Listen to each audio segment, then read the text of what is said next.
vocês. A gente está estudando aqui todas as manhãs, já faz bastante tempo, o livro de Hebreus. E hoje a gente vai continuar um pouquinho nele, tá? Nós estamos já no finalzinho dele, no capítulo 13.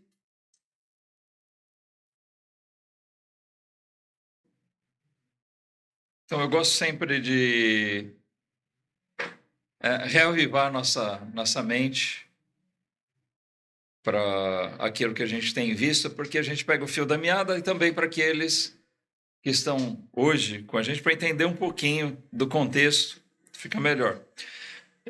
A carta aos Hebreus, ela trata, em boa parte, de uma questão doutrinária. Ele fala o tempo todo da obra do Senhor Jesus, de quem realmente ele é e da superioridade dele em relação a todas as coisas.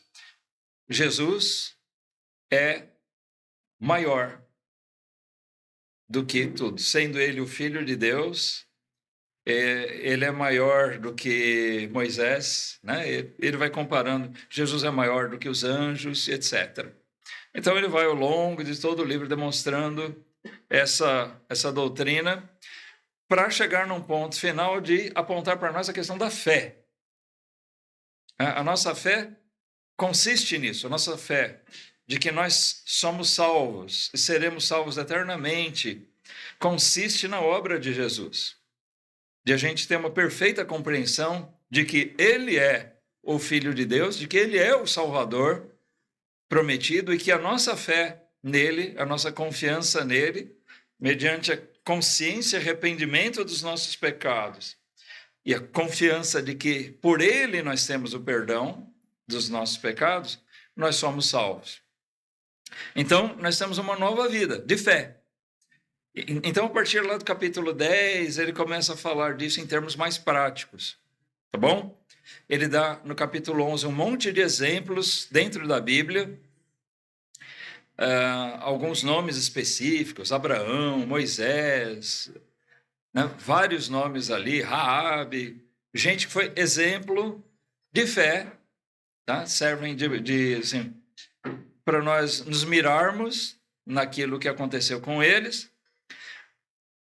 E tem alguns exemplos também anônimos, que não foram citados nomes, tá? Mas, por fim, ele nos traz aqui a vermos a questão da fé prática. E nós começamos aqui no capítulo 13, os 3 primeiros versículos, ele fala da fé aplicada à questão do amor. O amor fraternal, a hospitalidade, né, aquela arte de receber bem, de acolher as pessoas. E isso, obviamente, está estreitamente ligado à questão do amor. E também, no versículo 3, ele fala sobre a questão da nossa empatia com os nossos irmãos em aflição. Naquele tempo, eles viviam um período onde muitos estavam sendo perseguidos e presos. E hoje, a gente comentou, isso não é tão diferente, porque apesar de aqui a gente viver um regime de liberdade religiosa, isso não é a verdade em todo o mundo, né? Então, nós devemos, sim, nos importar, orar por esses nossos irmãos que não gozam dessa mesma tranquilidade, vamos dizer assim, que nós temos. Agora, hoje, nós vamos ver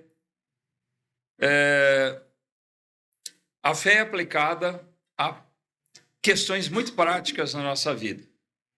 Tá? Eu acredito que sejam coisas úteis e necessárias para todos nós refletirmos.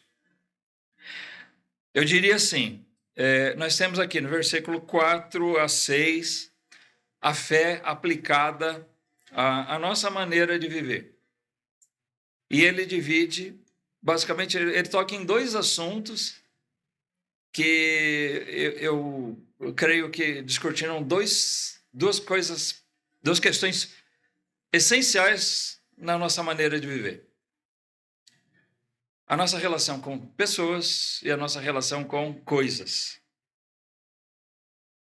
Tá?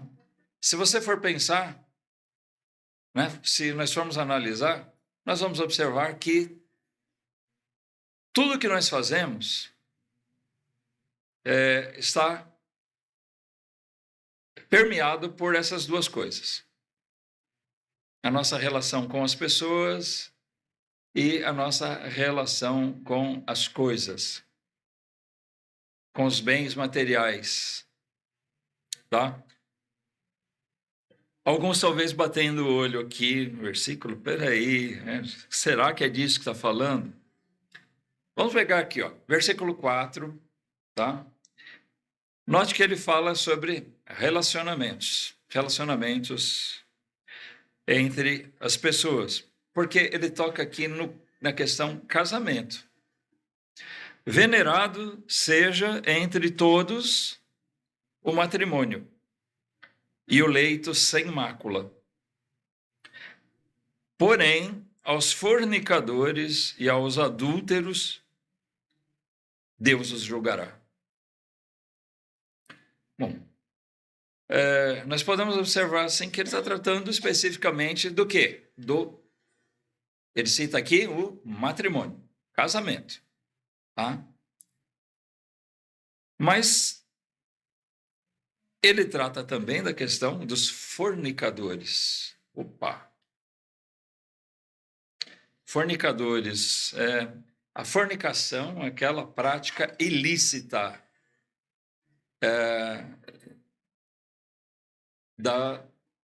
tudo que é pertinente ao sexo. Então, o que nós podemos depreender do que está sendo dito aqui ele está falando da pureza dos nossos relacionamentos. E isso aqui é muito importante. A pureza dos nossos relacionamentos. Existe uma questão. Amizade é amizade. Namoro é namoro. Casamento é casamento. São 3 tipos de relacionamentos diferentes. Perfeito? São relacionamentos diferentes. Quando ele diz aqui que o casamento, o matrimônio deve ser venerado, ele está falando aqui que o casamento tem um lugar de honra. E existem coisas que são pertinentes exclusivamente a ele, dentro do casamento. Infelizmente, o que nós vemos acontecer no mundo em geral, e isso muitas vezes permeia a mente e a vida dos próprios cristãos, é de que existe uma confusão nessa ordem das coisas. E dessa maneira, o matrimônio é desonrado, porque coisas que são exclusivas dele, lícitas, exclusivas, pertencentes totalmente ao matrimônio. E é nele que essas coisas são honrosas e honradas. O sexo não é pecado. O sexo é lícito e é dom de Deus. Mas ele tem o seu lugar dentro do matrimônio. E ali ele é honroso e ali é o lugar dele.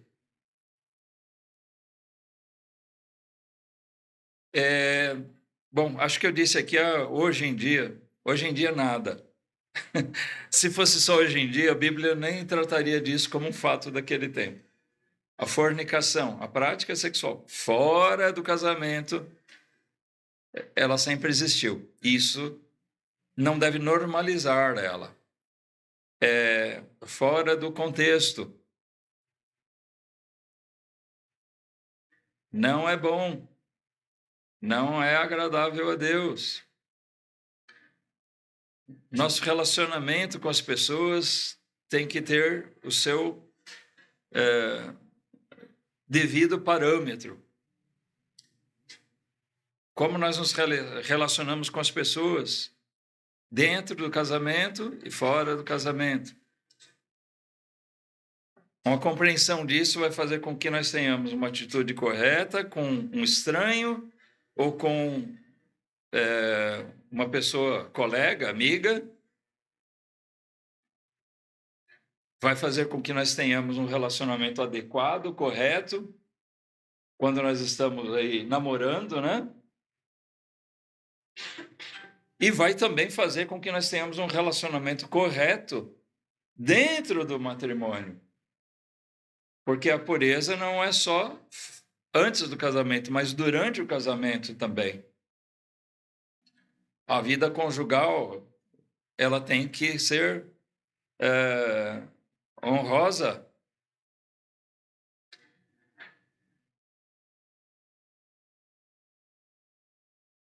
Nossos relacionamentos devem ser puros no Senhor.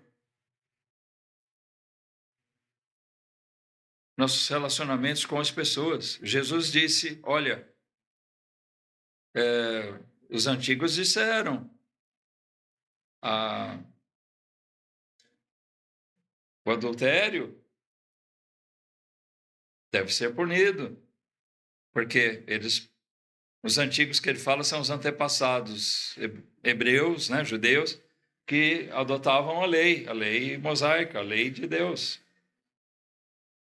Mas Jesus fala, olha, aquele que cobiçar, né, que desejar a mulher alheia, ele já está pecando. Ele já está em fornicação. A palavra de Deus nos ensina a necessidade de pureza nos nossos relacionamentos com as pessoas. Um casamento onde um cônjuge honra o outro, respeita, isso honra o Senhor também.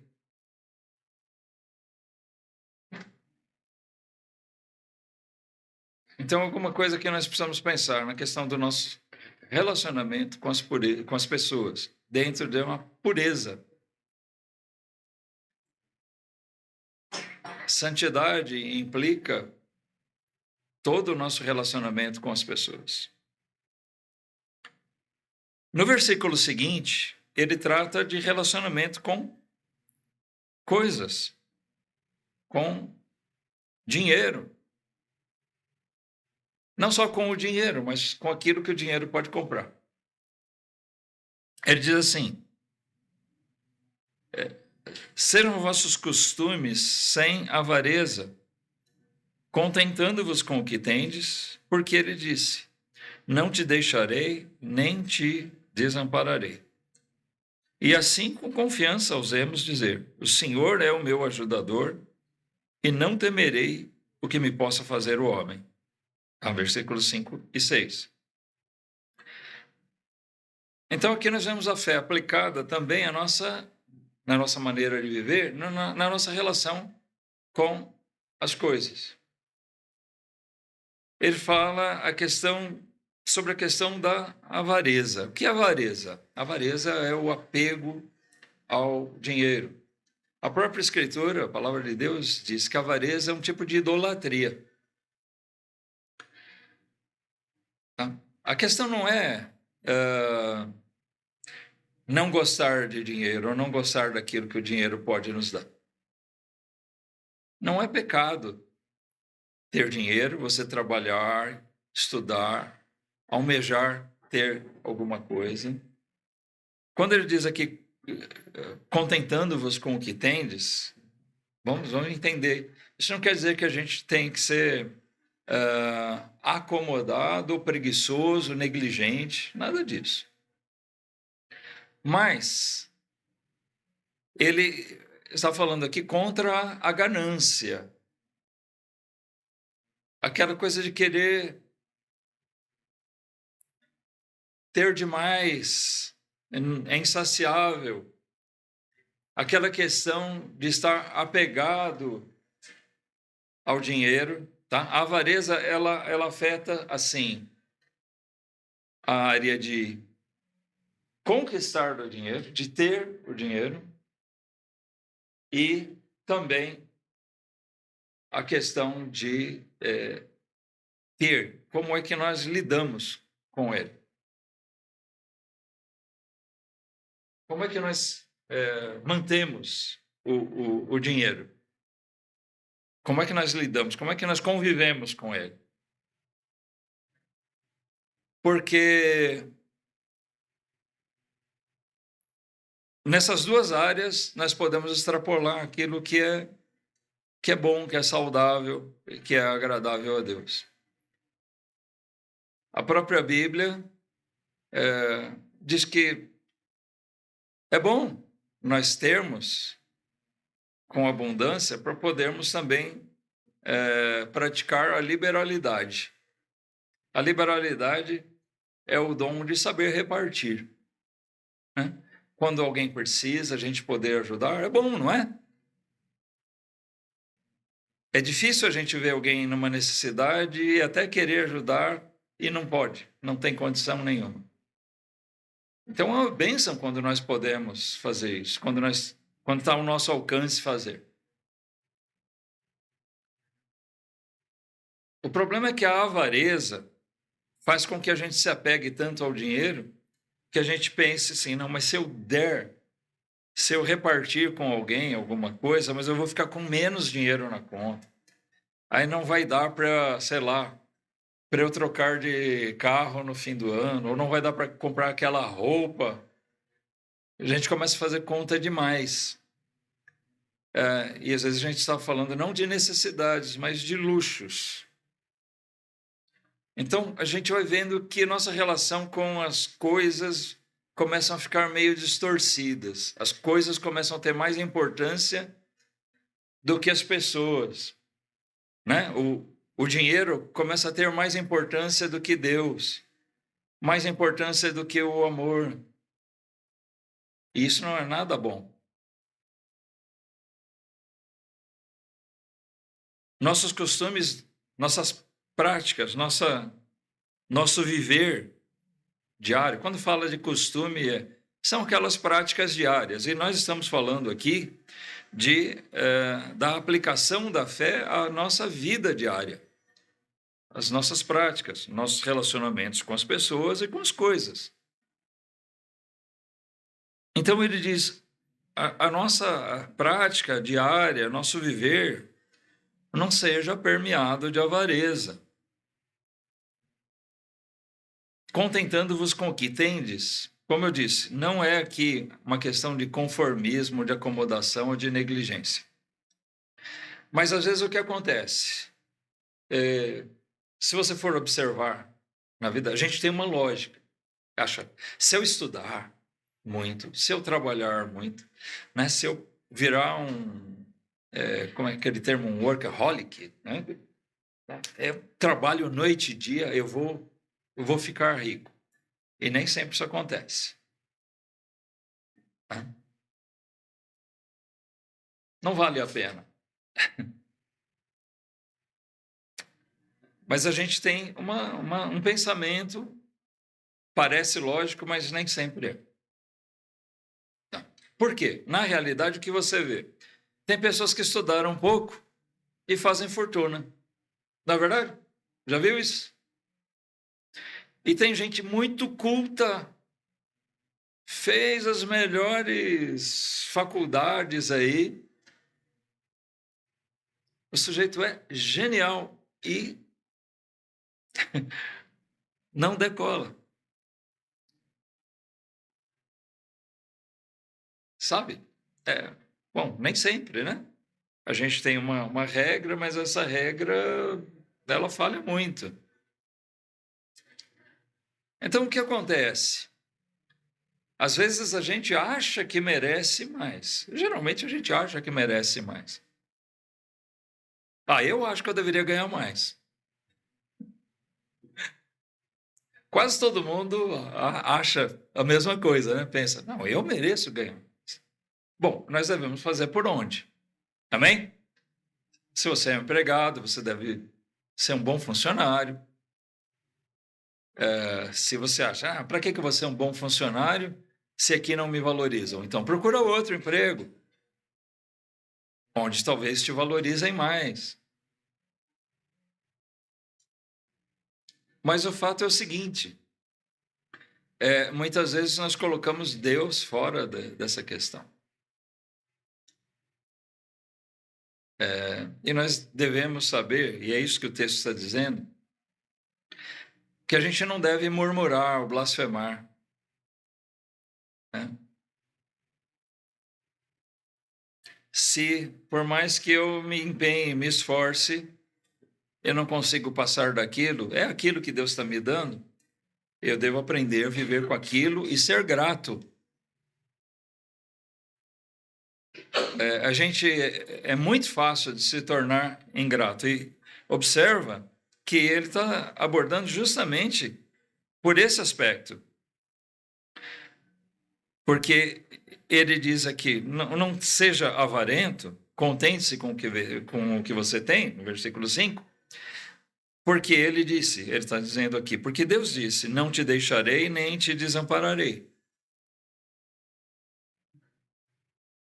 Bom, Deus fez uma promessa de não nos deixar. Ele cuida de nós. O crente tem que viver com esse pensamento. Bom, se, pelo menos por enquanto, não aprove a Deus me dar mais do que isso, eu não devo reclamar. Mas Deus tem cuidado de mim. O apóstolo Paulo chega a dizer num certo momento, eu aprendi a padecer necessidade como ter abundância. É bom a gente aprender a viver nas duas circunstâncias. E se exercitar na fé nas duas coisas. Quando nós padecemos necessidade, muitas vezes nós vemos o amor de Deus manifesto no amor de pessoas, né? De irmãos, de amigos, de familiares.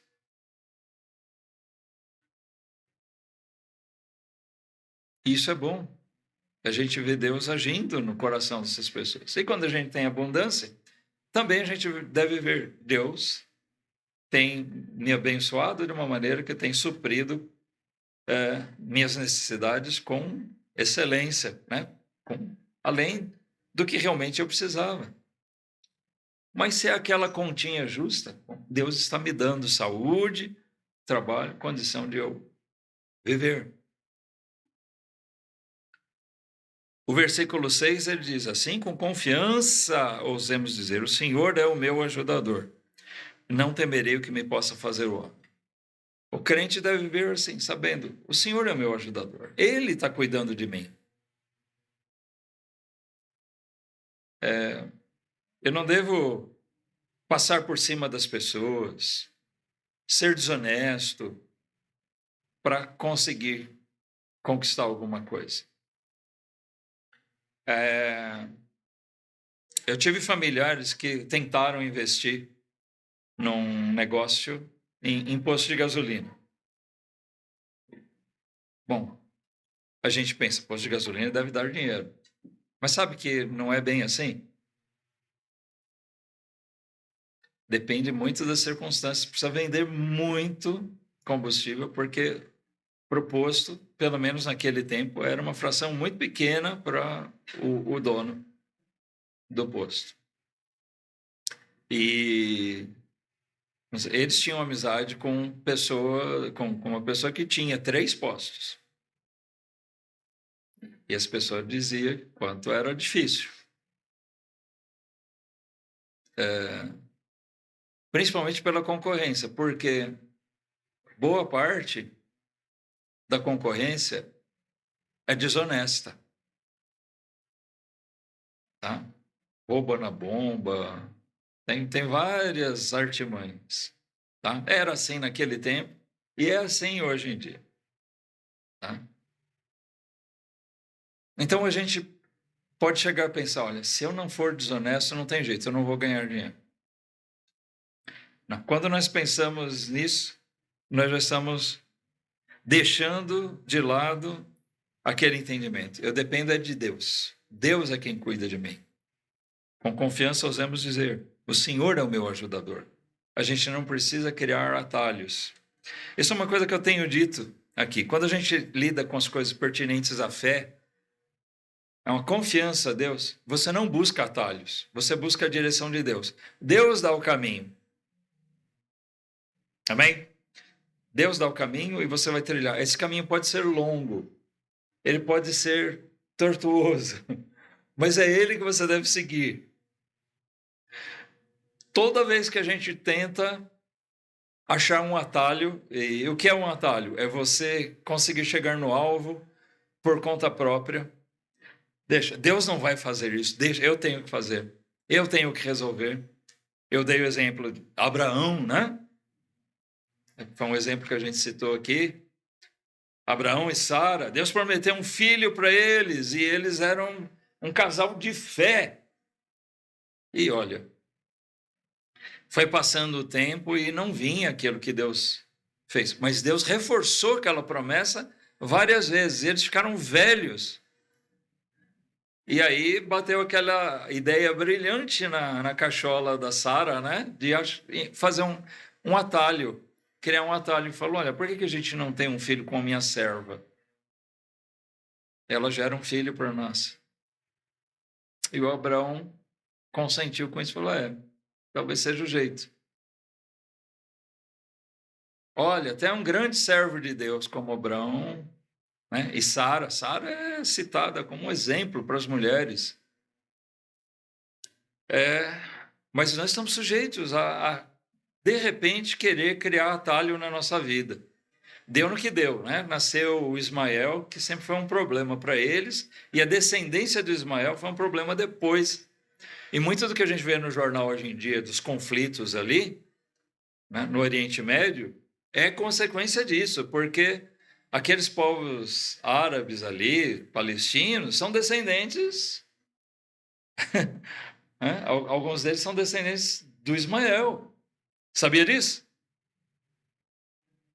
Então, olha, esse conflito hoje, né, que afeta o mundo, teve início naquela ideia brilhante de criar um atalho da Sara. Então, faça um favor a você mesmo, não crie atalhos.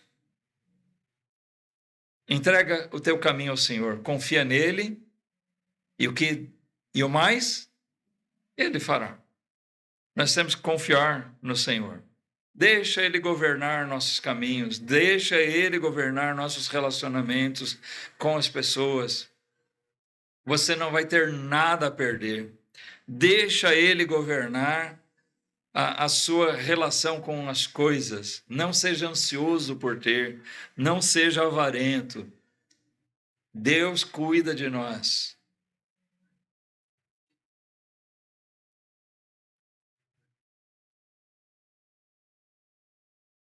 Toda vez que nós inventarmos alguma coisa, que nós pensarmos em um caminho diferente, é bom parar e contar até 10. Pensa bem, ore. E certamente, se você orar, Deus vai te mostrar um caminho melhor, que é o dele. Amém? Se você orar com fé, se você orar confiando, esperando no Senhor. A fé é uma coisa que também nós temos visto, ela requer paciência. A fé não deve ser uma coisa que nós mantemos com o alvo de ter as coisas imediatas. Cuidado, nós vivemos, aí sim eu posso dizer, é coisa do nosso tempo, nós vivemos um tempo de imediatismo. Tudo é para já. É ou não é? Tudo tem que ser rápido, tudo tem que ser para agora. parece que a gente, se não for agora, não serve mais, não vai dar tempo. Olha, eu tenho uma coisa para dizer para vocês. Tá? Há umas décadas atrás, a média de tempo de vida das pessoas era bem menor do que agora. E eles esperavam. A gente tem que esperar também. Na internet rola aí uma foto de uma capa de jornal, não sei se é dos anos 50, que é engraçado. Né? Acho que eu já falei isso aqui na igreja, mas talvez você já tenha visto. Que um ônibus, acho que é um ônibus, um carro, que desgovernado, entrou numa casa e matou uma velhinha de 40 anos.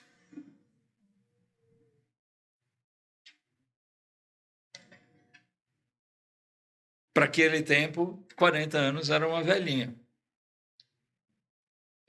Né? Hoje, alguém que tem 40 anos pensa, ainda tenho muita lenha para queimar.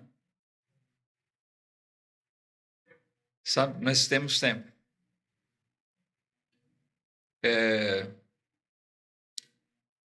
E devemos aguardar no Senhor. A gente pode dizer, não, mas eu já passei muito dos 40. Ah, meu caro. Mas ainda assim, nós temos que esperar no Senhor e nós não perdemos nada em fazer isso. Fé consiste nisso. O Abraão, vamos voltar agora, eu dei um exemplo ruim dele, mas deixa eu falar uma coisa boa, né? A Bíblia exalta Abraão porque ele esperou com confiança no Senhor até coisas que ele sabia que não iria ver na sua vida, né? Presenciar, desfrutar. Deus falou, olha, essa terra aqui toda eu vou dar à tua descendência. E ele viveu na expectativa de que isso iria acontecer, mas não durante o tempo de vida dele. Certamente Abraão não viveu como a gente. Ele vivenciou a fé, ele aplicou a fé à vida dele, não como muitas vezes nós estamos aplicando hoje, esperando que Deus tem que dar agora, do jeito que a gente quer, na hora que a gente quer. Isso é coisa de criança mimada. Né? Esses dias teve um negócio lá da criança no avião, que a criança tinha que ser naquela poltrona, a mulher comprou a passagem, aquela poltrona na janela, aí a criança foi e quis se apoderar, criança de uma outra família, outro casal, a criança quis se apoderar da janela e não servia outra janela, tinha que ser aquela. E disse que foi esperneando a viagem inteira porque a mulher não cedeu o lugar. Ela estava no direito dela. Ela pagou aquela passagem para ter aquele lugar. Mas muitas vezes nós estamos agindo como aquela criança, mimadinhos, esperando. Tem que ser assim. Eu tenho que sentar nessa janela aqui. Tem que ser aqui. Deus tem que me dar. Tem muita igreja pregando isso aí. Você tem que exigir de Deus. Não é assim. Não é isso que a Bíblia ensina. Isso não é fé. A fé é saber aguardar. Eu sei que Deus cuida de mim e Ele vai fazer no tempo dEle, do jeito dEle, e os meus caminhos estão entregues ao Senhor. Que a gente possa vivenciar a fé assim. Aplica a fé à tua forma, à tua maneira de viver. Nós vamos continuar na próxima oportunidade. Eu tenho que me preparar psicologicamente para falar sobre isso, porque ele vai falar, olhem os exemplos dos pastores. Mas esse é assunto para o próximo estudo, para o próximo domingo, tá bom? Que Deus abençoe sua palavra e nós possamos vivenciar a fé, aplicar a fé às nossas vidas, a maneira de nós vivermos, a maneira que nós nos relacionamos com o dinheiro, com as coisas, com as pessoas, no nosso lar, na nossa relação com as pessoas fora do casamento, né? Tudo que for fora de contexto, note, ele se refere a isso como adultério, fornicação, e Deus os julgará. Isso não é agradável a Deus. Hã? É um jeito de fazer as coisas fora do plano de Deus. Lembra disso. Fé é confiar naquilo que Deus determinou e aguardar nele. É isso. Vamos lá.